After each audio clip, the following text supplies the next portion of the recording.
সম্মানিত দিনী ভাই বোন, ধর্মের কথা যারা প্রচার করেন তাদের খুব সাবধান হওয়া দরকার। মুখ দিয়ে যেটা আপনি বের করেছেন সেটা যদি নবীর না হয় তাহলে আপনার কি হবে? আমি আপনার ব্রাহ্মণবাড়িয়া কসবার আল্লাহুম্মা সাল্লি আলা সাইয়্যিদিনা মাওলানা নাবিয়ানা মুহাম্মদ এটা বন্ধ করতে আসেনি। আমি আপনাকে বলতে এসেছি এটা যদি নবীর না হয় তাহলে আপনার কি হবে? এইটুকু আপনাকে বলতে এসেছি। আপনি মানলেন কি আর না মানলেই কি? মানুষই তো জাহান্নামে যাবে না, গরু ছাগল যাবে? মানুষই তো জান্নাতে যাবে না, গরু ছাগল যাবে? গরু ছাগল যাবে না, মানুষই যাবে। মানুষের জন্য জাহান্নাম রেডি, মানুষের জন্য জান্নাত রেডি। তা আপনি ইবাদত করে জাহান্নামে যেতে চাচ্ছেন, যান। মুহাম্মদ সাল্লাল্লাহু আলাইহি ওয়াসাল্লামকে অপমান করলে জাহান্নাম তো হবে, জান্নাত তো হবে না। ইবাদত কম করে জান্নাত হবে। জান্নাতে যায়নি তার আগে ঘোষণা জান্নাত। একটা লোক এসে বলছে যে দুল্লানি আল আমালিন, এই যে আমিল তো দাখাল তুই জান্নাতা, আমাকে একটা আমলের কথা বলেন, আমি যদি আমলটা করতে পারি তাহলে জান্নাতে চলে যাব।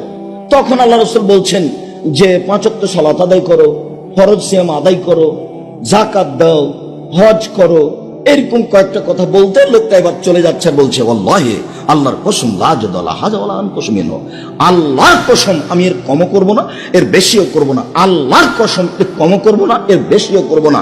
জানেন কি, ও জোহরের 6 রাকাত সুন্নাত পড়বে না, ও ফজরের 2 রাকাত সুন্নাত পড়বে না, বলছে আল্লাহর কসম আমি এর কমও করব না এর বেশিও করব না, তাহাজ্জুদও পড়বে না।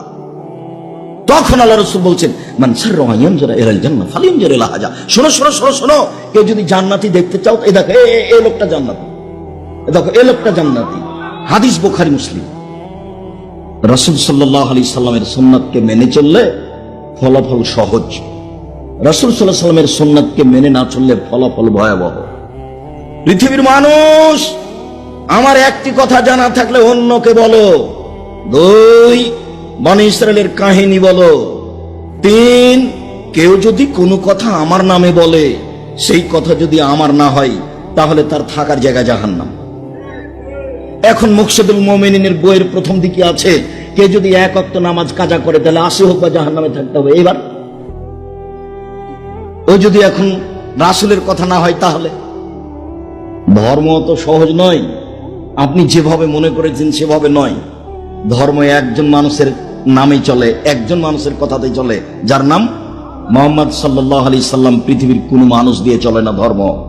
আব্দুর রাজ্জাক সাহেব মধ্যের বাক্যটা যে বললেন বনী ইসরাইলের কাহিনী, ওখান থেকে আমাদের একটু বলেন তো বনী ইসরাইলের কাহিনী বলতে কি, একটু দেখেন তাহলে বনী ইসরাইলের কাহিনী বলতে কি।